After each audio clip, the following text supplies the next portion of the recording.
नमस्कार विद्यार्थियों, स्वागत करती हूँ आपका मेरे YouTube channel GK special class में। आपका एक सेकंड विद्यार्थी।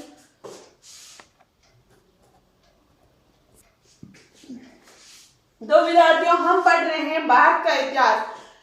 भारत का इतिहास में विद्यार्थियों आज हमारे न्यू टॉपिक शुरू होने वाला था मौर्य साम्राज्य। हम क्या पढ़ेंगे? मौर्य साम्राज्य। हाँ, क्या हम मौर्य साम्राज्य पढ़ रहे हैं? लेकिन उससे पहले हम क्या पढ़े? एक हेडिंग लगाना, मौर्य साम्राज्य की स्थापना से पूर्व भारत पे विदेशी आक्रमण। मौर्य साम्राज्य की स्थापना से पहले भारत पे विदेशी आक्रमण कितने हुए? जब बरसाई नहीं, उससे पहले उठाने आ गए। मतलब विद्यार्थियों, हमारा मौर्य साम्राज्य अभी स्थापना ही नहीं, उससे पहले ही आक्रमण हो गए। किन किन का हुआ? तो एक नंबर ईरानियों का हुआ था, 2 नंबर यूनानियों का हुआ था। ईरानी और यूनानी, ईरानियों का हुआ था, यूनानियों का हुआ था, ईरानियों का हुआ था, यूनानियों का हुआ। ईरानियों में किसका हुआ था? हकमनी वंश का। हकमनी या इसी को बोलते हैं पारसिक साम्राज्य। हकमनी या पारसिक साम्राज्य का हुआ था। और यूनानियों में मेसिडोनियाई, मेसिडोनियाई या इसी को बोलते हैं मकदूनियाई साम्राज्य। मेसिडोनियाई या मकदूनियाई साम्राज्य। तो हम पहले ये पढ़ेंगे ईरानियों का आक्रमण, हकमनी वंश का आक्रमण। क्या पढ़ेंगे विद्यार्थियों? हकमनी वंश का आक्रमण पढ़ने वाले हैं। तो देखो, ईरान के अंदर जो साम्राज्य था उसे हकमनी साम्राज्य या पारस, ये हर नहीं हक है, हकमनी साम्राज्य या पारसिक साम्राज्य कहा जाता है। ईरान के अंदर जो साम्राज्य था विद्यार्थियों, उसको क्या बोलते हैं? हकमनी। हकमनी को और क्या बोलते हैं? पारसिक साम्राज्य।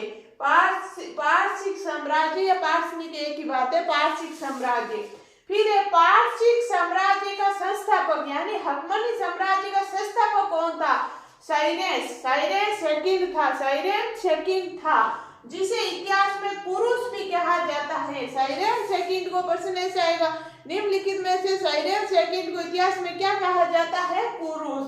पारसिक साम्राज्य का संस्थापक था यानी हकमनी वंश का संस्थापक कौन था? साइरेस सेकंड। साइरेस सेकंड था। साइरेस ने जेड्रोसिया के रेगिस्तान से भारत पे आक्रमण का असफल प्रयास किया। यानी सबसे पहले ये हकमनी साम्राज्य का साइरेस सेकंड था। क्या था विद्यार्थियों? कौन था? साइरेस सेकंड था, जिन्होंने भारत पे आक्रमण किया और उनको असफलता हाथ लगी। क्या लगी विद्यार्थियों? असफलता हाथ लगी। फिर इसी वंश के ईरानी शासक जेडियस, जेडियस है ये,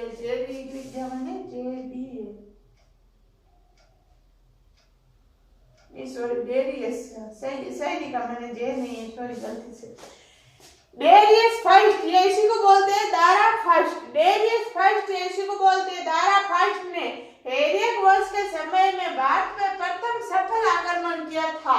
यानी सफल कौन हुआ था? डेरियस या इसी को बोलते हैं दारा फर्स्ट। ये इसी वंश का है, हकमनी वंश का।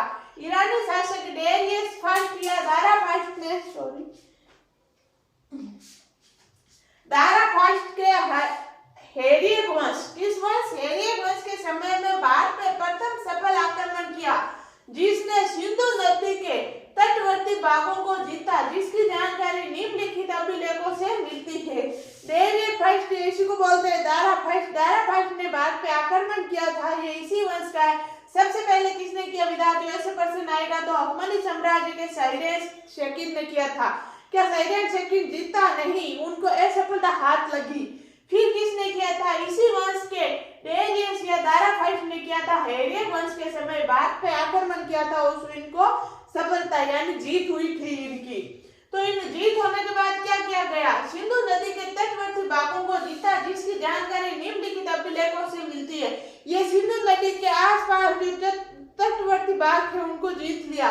तो इनकी जानकारी कौन से अभिलेख से मिलती है? एक नंबर बेहिस्तून, बेहिस्तून। 2 नंबर पेर्सपोलिस, पेर्सपोलिस, पेर्सपोलिस। 3 नंबर नक्सुरु स्तंभ, नक्सुरु स्तंभ, नक्सुरु स्तंभ।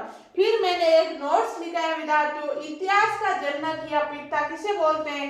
Herodotus, Herodotus. इतिहास का जनक या पिता हेरोडोटस ने अपनी पुस्तक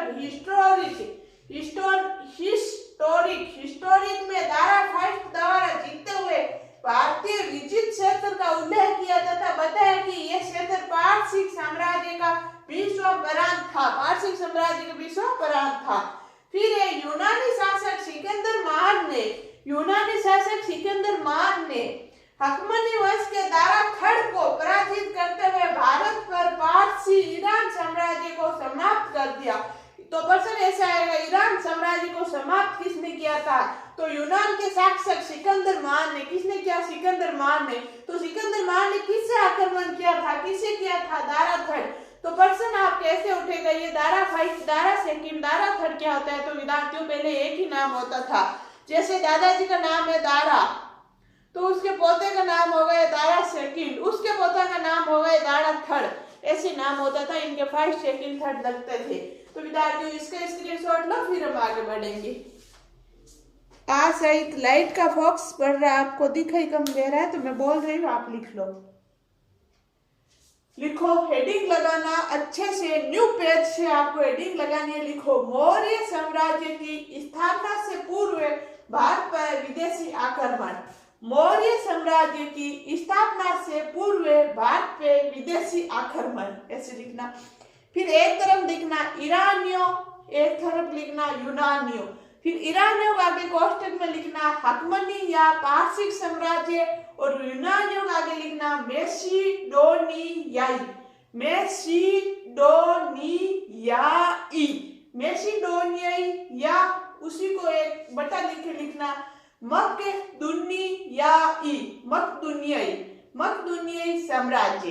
फिर नीचे लिखना, एक नंबर लगा के यहाँ से लिखना है हकमनी वंश का आक्रमण, हकमनी वंश का आक्रमण। फिर ये नीचे मैं बोल रही हूँ, आप लिख लो, एक नंबर हकमनी वंश का आक्रमण लिखना। फिर लिखना, आगे लिखो, ईरान के अंदर जो साम्राज्य था उसे हकमनी साम्राज्य या पारसिक साम्राज्य कहा गया। मैं धीरे धीरे बोल रही हूँ, आप लिख लो। फिर लिखो विद्यार्थियों, अगली लाइन, पारसिक साम्राज्य का संस्थापक साइरेस सेकंड था, जिसे इतिहास में कुरुस भी कहा गया है। फिर थर्ड नंबर लिखो, साइरेस ने जेड्रोसिया के रेगिस्तान से भारत पे आक्रमण का असफल प्रयास किया। फिर नीचे की लाइन में लिखना, ईरानी शासक डेरियस फर्स्ट, या बटा लिख के लिखना, मतलब या इसी को बोलते हैं दारा फर्स्ट, ने हैरियक वंश के समय में भारत पर प्रथम सफल आक्रमण किया, जिसके सिंधु घाटी के तटवर्ती भागों को जीता, जिसकी जानकारी निम्नलिखित अभिलेखों से मिलती है। एक नंबर अभिलेख लिखना बेस्तून। दो नंबर लिखना पे से के ऊपर वाला रे पेर्सपोलिस। तीन नंबर लिखना नक्सरू स्तंभ, ने आधा के से रू आधा से तम, नक्सरू स्तंभ। शायद आपको दिख नहीं रहा है, इसलिए मैं काट काट के आपको बता रही हूँ। फिर नोट्स लगा के लिखना, इतिहास का जनक या पिता हेरोडोटस ने अपनी पुस्तक हिस्टोरिक में दारा फर्स्ट द्वारा जीते हुए भारतीय विजित क्षेत्र का उल्लेख किया तथा बताया कि यह क्षेत्र पारसिक साम्राज्य का 20वां प्रांत था। फिर नीचे की लाइन में लिखना, यूनानी शासक सिकंदर महान ने हकमनी वंश के दारा थर्ड को पराजित करते हुए भारत पे फारसी या ईरानी साम्राज्य को समाप्त किया। लिखना, यूनानी शासक सिकंदर महान ने हकमनी वंश के दारा थर्ड को पराजित करते हुए भारत पे पारसी या ईरानी साम्राज्य को समाप्त कर दिया। तो ईरानी साम्राज्य को समाप्त किसने किया है? यूनानी शासक सिकंदर महान ने। सिकंदर लोधी मत लिखना, सिकंदर महान ने हकमनी वंश के दारा थर्ड को हरा के या पराजित करके। तो विद्यार्थियों, आपने अच्छे से स्क्रीनशॉट ले लिया होगा। चलो आगे चल रहे हैं।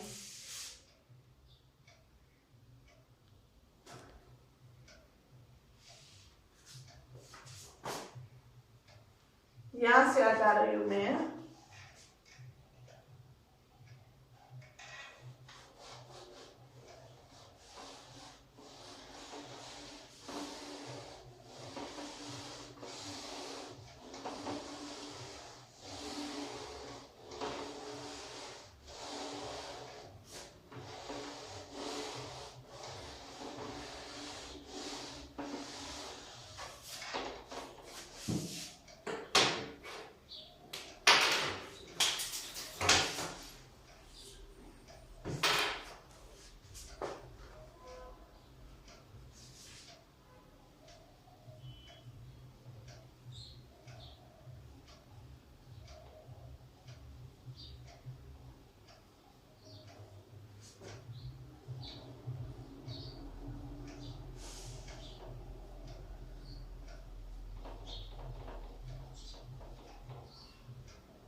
आगे की हेडिंग यहाँ से लिखना विद्यार्थियों, ईरानी साम्राज्य का भारत पे प्रभाव।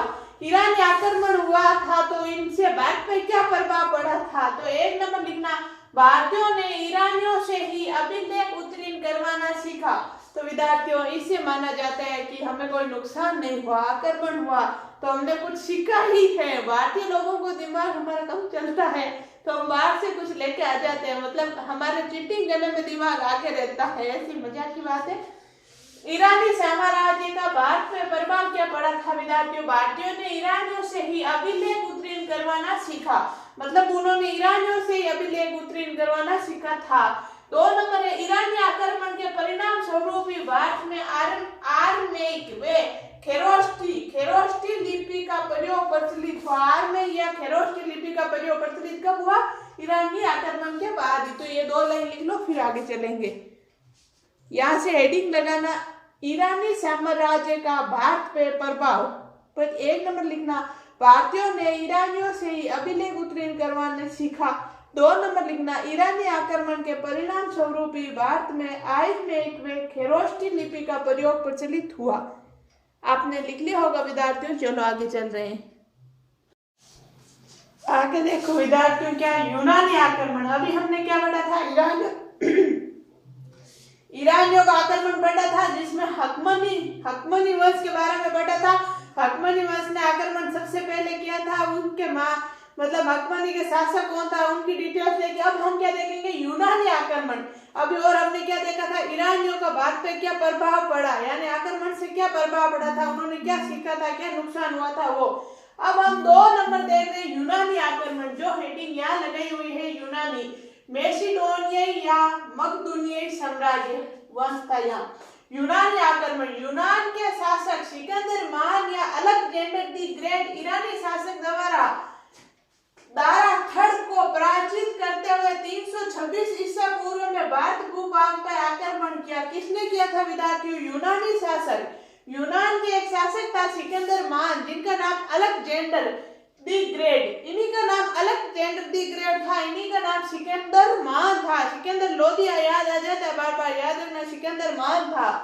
यूनान के शासक सिकंदर महान या इसी का नाम है अलेक्जेंडर द ग्रेट। ईरान के शासक था, दारा पे आक्रमण किया था, उनको पराजित किया था। दारा को पराजित करते हुए 326 ईसा पूर्व में भारत भूभाग पर आक्रमण किया। उनको पराजित करते हुए भारत के भूभाग पर आक्रमण किया। यानी हमारे तो एक आ गया, एक गया। तो हमारे भारत पे तो आ गया, वही आ गया, कोई ना कोई भूत का वही पतित आ गया।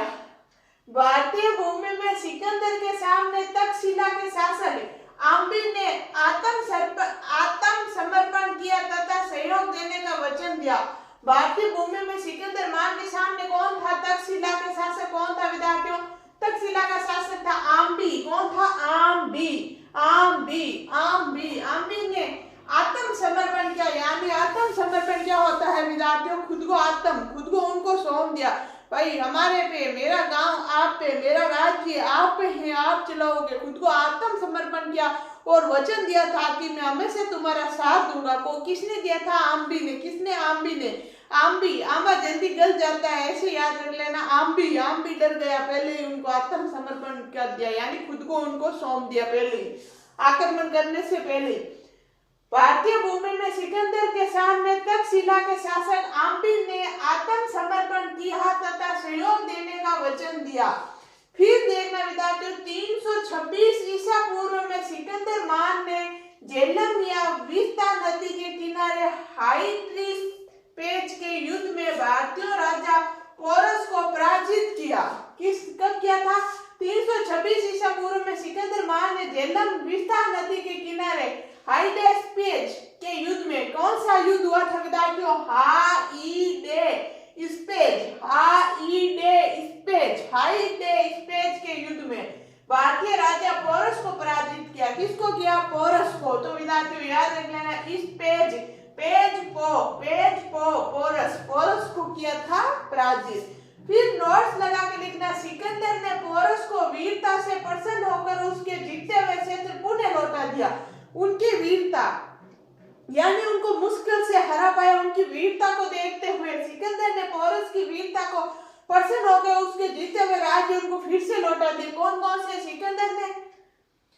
फिर आगे देखना, सिकंदर ने भारतीय भूभाग पर निम्नलिखित नगर बसाए। सिकंदर महान ने भारतीय भूभाग पर कौन कौन से नगर बसाए? तो निकोया, विजयनगर, निकोया का नाम रखा विजयनगर, निकोया विजयनगर बसाए। एक तो एक बुक्का फैला, बुक्का फैला क्यों बसाया? अपने घोड़े के नाम पे उनका नाम क्या रखा? बुक्का फैला। क्या रखा? बुक्का फैला।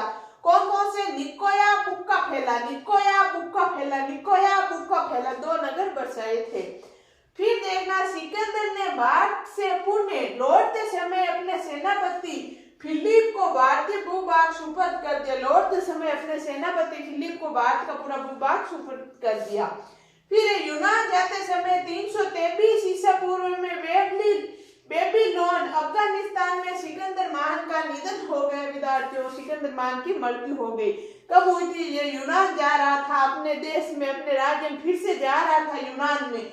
यूनान जाते समय 323 में युद्ध आक्रमण कब किया? 326। तो फिर ये 326 में, तो फिर ये 333 होगा। विद्यार्थी एक बार मैं कंफ्यूजन दूर कर रही हूँ।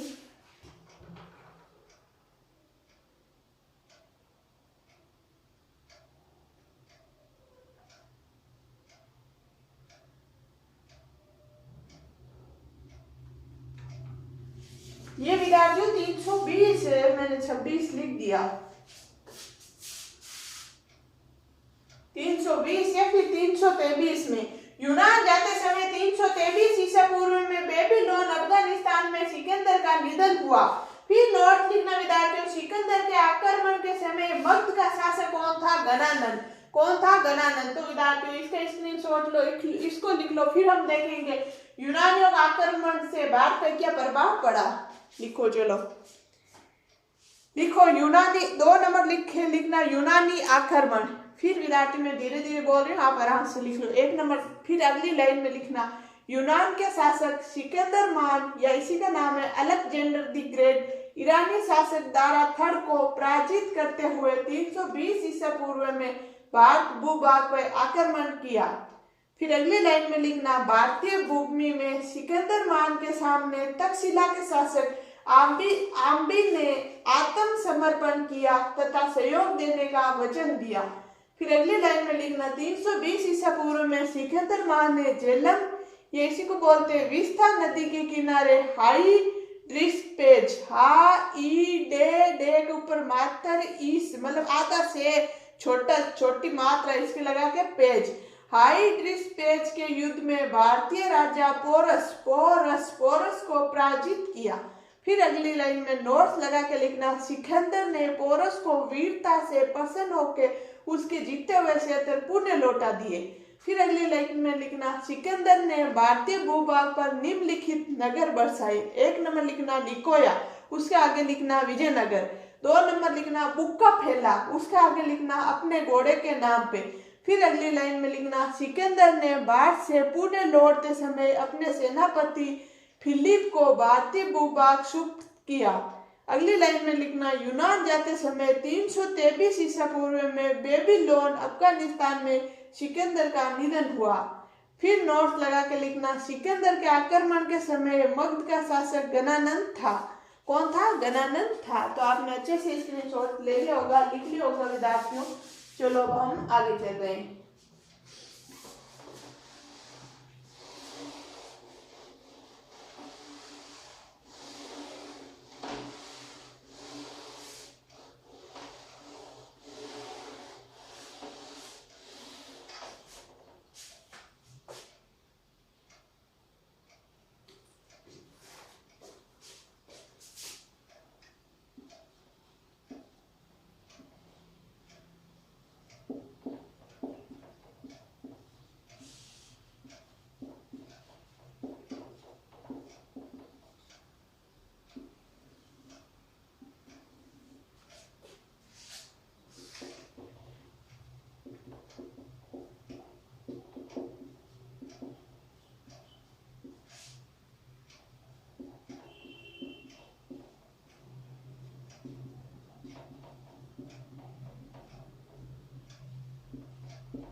अब देखो विद्यार्थियों क्या है अगला, हमारे अगली लाइन हेडिंग लगाना यूनानी आक्रमण, यही रखे इसके आगे, ये मतलब आपको पूरी लगानी है।